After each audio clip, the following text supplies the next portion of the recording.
मोरध्वज की सत्य की परीक्षा लेने के लिए भगवान श्री कृष्ण अर्जुन को लेके गए।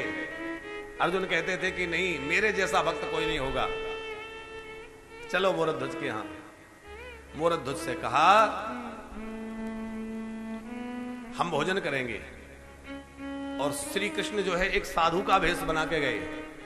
आप लोगों में से कितने लोग मोरध्वज की कथा जानते हैं? पूरी लगभग लोग जानते हैं। भगवान साधु का भेष बना के गए और अर्जुन को उन्होंने अपना सिंह बना लिया, शेर का रूप। गले में पट्टा है, साथ में सिंह चल रहा है। अब सिंह को लेकर के गए साधु भेष में। मोरध्वज ने कहा कि आप भोजन करिए। बोले बिल्कुल भोजन करेंगे, भूख तो लगी है, पर हम ऐसे भोजन नहीं करेंगे, पहले हमारा सिंह भोजन करेगा, क्योंकि हमारा आश्रित है और आश्रित को खिलाए बिना खाना अपराध है। हमारे आश्रित जो है उसको भूखा के, आप कहीं जा रहे हैं, आपका ड्राइवर भूखा गाड़ी में इंतजार कर रहा है, आप माल छान रहे हैं, आपका परिकर भूखा है, वो आपकी सेवा में खड़ा है, आप आनंद से पा रहे हैं, ये अपराध है। तो इसे हम ध्यान रखते हैं। हम कहीं जाते हैं तो हमारे साथ में जो दो चार लोग होते हैं, हम उनसे पहले कहते हैं भैया पहले आप लोग पाइए। कोई यजमान भी हो तो पहले कहते हैं भैया उन लोगों को पहले पवाओ, वो बेचारे सेवा में समर्पित है। तो आश्रित व्यक्ति का ध्यान पहले रखना आवश्यक है। श्री कृष्ण ने साधु के रूप में कहा कि ये सिंह मेरे साथ है, पहले इसका भोजन होगा तब मैं भोजन करूंगा, नहीं तो नहीं करूंगा। अब सिंह कोई दाल पूड़ी तो खाएगा नहीं, क्या खाएगा? मांस खाएगा। बोले मांस भी जो है ये नरभक्षी सिंह है, ये तो मनुष्य का ही मांस खाता है। अब मनुष्य का मांस कहां से लावे? बच्चा खेल रहा था, बोले ये बालक बढ़िया है। मोरध्वज को एक ही पुत्र था। साधु के वेश में भगवान ने कहा तुम्हारा ये कौन बालक है? ये बच्चा बहुत बढ़िया, यही डाल दो। मोरध्वज सहम गए, मैं अकेला इकलौता बेटा, ये कह रहे सिंह को दे। लेकिन सोचा कि द्वार से साधु भूखा ना चला जाए। मैंने वचन दिया है कि मैं आपको भोजन पवा के भेजूंगा, कहीं भूखा गया तो मेरा धर्म नष्ट हो जाएगा। ठीक है, यदि इससे तुम्हारा सिंह तृप्त होता है और इसके बाद आप तृप्त होते हैं तो मैं समझूंगा मेरे गोविंद तृप्त हो गए, आप प्रेम से पाइए। बेटा तो चला जाए आज, नहीं तो कल, संसार में जाना तो सबको ही है। पुत्र को सिंह को देने के लिए तैयार हुए तो भगवान तो परीक्षा ले रहे हैं। फिर एक शर्त रख दी, ऐसे नहीं, तुम और तुम्हारी पत्नी आरा हाथ में लो, काटने वाली आरी, एक और तुम्हारी पत्नी आरा को पकड़े, एक और तुम पकड़ो, और बीच में से पुत्र को तुम स्वयं काटो और काट करके सिंह को सामने डाल दो, तब मेरा सिंह पाएगा, ऐसे नहीं पाएगा। हिंसक नहीं है मेरा सिंह, तुम पहले उसको तैयार करके दो। अब कितना कठिन काम है अपने हाथों अपने बेटे के ऊपर आरी चलाना।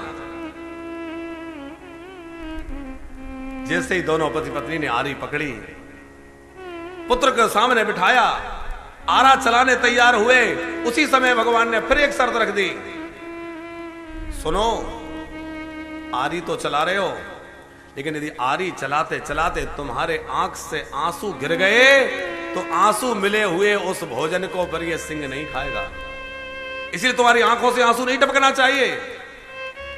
मोरध्वज ने अपनी पत्नी से कहा, देवी, करुण रस छा गया और कहा, देवी आज तुम्हारे धर्म की परीक्षा है, आज हमारे सत्य की परीक्षा है, आज हमें बहुत अपने हृदय को कठोर करना होगा, और देवी एक भी आंसू तुम्हारी आंख से गिरना नहीं चाहिए। मोरध्वज ने पकड़ लिया, पत्नी ने पकड़ लिया, आरा चलाने लगे और पुत्र को काट रहे। आप विचार करिए क्या दृश्य रहा होगा। कोई माता पिता अपनी इकलौती संतान को इस तरह से आरे से, अरे एक नहीं 50-10 संतान किसी को हो वो भी नहीं चला सकता है? कांटा बेटे को चुभता है, तकलीफ मां बाप को होती है। बच्चे को थोड़ी सी पीड़ा हो जाए मां बाप परेशान हो जाते हैं, और अपने पुत्र पे आरा चलाना कितना कठिन काम। लेकिन सत्य की रक्षा के लिए मोरध्वज ने वही किया। और फिर क्या हुआ कि जैसे ही पुत्र को बीच से काट दिया, सिंह के सामने डाल दिया, सिंह उसको खा गया। और सिंह ने जैसे ही खाया, मूरध्वज ने कहा महाराज अब आप भोजन करिए। आप विचार करिए कि अब वो भोजन कराएगा, क्या हालत होगी उसकी। पर वो कह रहा है आप भोजन करिए। और संत वेश में भगवान बोले हम अकेले नहीं पाएंगे, आपको साथ में पाना पड़ेगा, आप भी बैठिए। उसके गले से निवाला उतरेगा, मगर उसको लगा कि संत का मन रह जाए, ठीक है हम पाएंगे, आप पाइए। जैसे ही मूरध्वज की पत्नी 3 थालियां लगाने लगी, बोले 3 नहीं 4 थाली लगाओ। 4 थाली कौन खाएगा, हम तो 3 ही लोग हैं। बोले तुम 4 थालियां लगाओ। 4 थाली लगी और एक पर संत जी विराज गए जो भगवान ही संत रूप में आए। मूरध्वज उसकी पत्नी एक पर बैठ गए, 1-1 थालियां लेकर के। अब 1 थाली बची थी। साधु बने भगवान ने आवाज लगाई मूरध्वज के बेटे को, आओ पुत्र आओ भोजन करो। और वो बेटा जो है दौड़ता हुआ प्रकट होकर सामने आ गया और आकर मां बाप के गले से लग गया। ये तो भगवान की परीक्षा थी। दौड़ते हुए बेटा आ गया और उस बेटे को फिर उन्होंने हृदय से लगा लिया। तब कहा अर्जुन देख यह सत्य होता है, सत्य की रक्षा के लिए, अपने वचन की रक्षा के लिए और साधु सेवा के लिए कितना भाव है। ऐसा भाव जीवन में आना चाहिए। लेकिन हम लोग तो छोटी छोटी बातों में झूठ बोलने लग जाते हैं।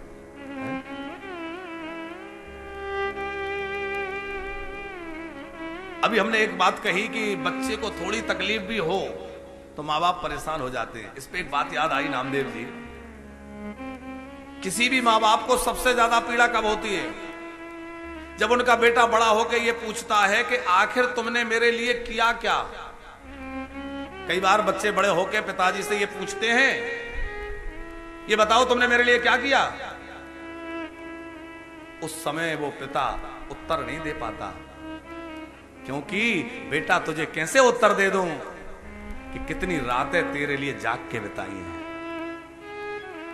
मैं कैसे बतला दूं कि कितनी बार तेरे लिए देवी देवताओं के यहां सर फोड़ा है, जाकर के मन्नतें मांगी है। कितने लोगों की मिन्नतें तेरे लिए की हैं, हमारा बच्चा स्वस्थ रहे सुखी रहे, तेरे पढ़ाने के लिए तेरी उन्नति के लिए हमने क्या कुछ नहीं किया। तुझे श्रेष्ठ बनाने के लिए, तुझे अच्छा बनाने के लिए हमने क्या कुछ नहीं किया। बड़ी पीड़ा होती है। कल ही एक बाबूजी आए थे और उन्होंने बड़े दुख भरी शब्दों में कहा कि बेटे ने कह दिया, कहीं बाहर गया है बेटा, उसने कह दिया 2 दिन 3 दिन बाद मैं घर आऊंगा, उसके पहले अपना सामान हटा लेना, नहीं तो पिटाई करके जबरदस्ती धक्के देके निकालना पड़ेगा। और पिताजी कहते हैं कि बच्चे को मैंने पढ़ा लिखा के काबिल बनाया, बड़ी कंपनी में नौकरी कर रहा है, खूब अच्छा खासा पैसा कमा रहा है, लेकिन बेटा कहता है मेरे घर को खाली कर दो, सामान अपना उठा के ले जाओ, जहां मर्जी चले जाओ, घर में दिखना मत। तुमने किया ही क्या मेरे लिए। अब उसको कौन हिसाब दे कि मैंने तेरे लिए क्या कुछ किया है, कितना किया है। इस प्रश्न का उत्तर कब मिलेगा उस पिता को, उस बालक को उसका उत्तर कब मिलेगा, जब वो पिता बन जाएगा, जब वो अपनी संतान को पाल लेगा और जब वो उस स्थान पे पहुंच जाएगा, तब उसे उस प्रश्न का उत्तर मिलेगा कि मेरे बाप ने मेरे लिए क्या किया था साहब, मैं तो उतना भी नहीं कर पाया। उस समय संपत्ति नहीं थी पिता के पास, साधन उतने नहीं थे, पर मेरे पिता ने इतना कुछ किया, मैं तो उतना भी नहीं कर पा रहा, मैं तो कुछ भी नहीं कर पा रहा हूं। आज संपत्ति है, साधन है, सुविधा है, सब कुछ है, फिर भी मैं अपने पिता के लिए कुछ नहीं, अपने पुत्रों के लिए कुछ ज्यादा नहीं कर पा रहा हूं। मेरे पिताजी ने तो हम इतने भाइयों को बहनों को पढ़ा लिखा के इतना योग्य बना दिया, कितना कुछ किया। एक बालक, नामदेव जी, एक बेटा अपनी पत्नी के कहने में अपने पिताजी को वृद्धाश्रम में छोड़ने गया, और जब वृद्धाश्रम में छोड़ने को गया, पिताजी का थैला, कुछ 1-2 जोड़ पुराने कपड़े और एक नया शॉल उसने बाजार से खरीद के और पिताजी को दिया कि आप ये रख लेना और यहां रहना। पिताजी वहां रहने के लिए तैयार हो गए, और पिताजी जब रहने के लिए तैयार हुए, बच्चा छोड़ के आने लगा, तो पिताजी ने क्या किया कि जो बेटे ने नया शॉल खरीदा था ना, उस शॉल को बीच में से आधा फाड़ दिया, आधा अपने पास रखा आधा बेटे को दिया, बेटा ये तू अपने पास रख ले। बेटे ने कहा ये क्या किया, नया सॉल फाड़ दिया, मुझे क्यों दे रहे हैं? बोले इसलिए दे रहा हूं बेटा, ये तेरे काम आएगा।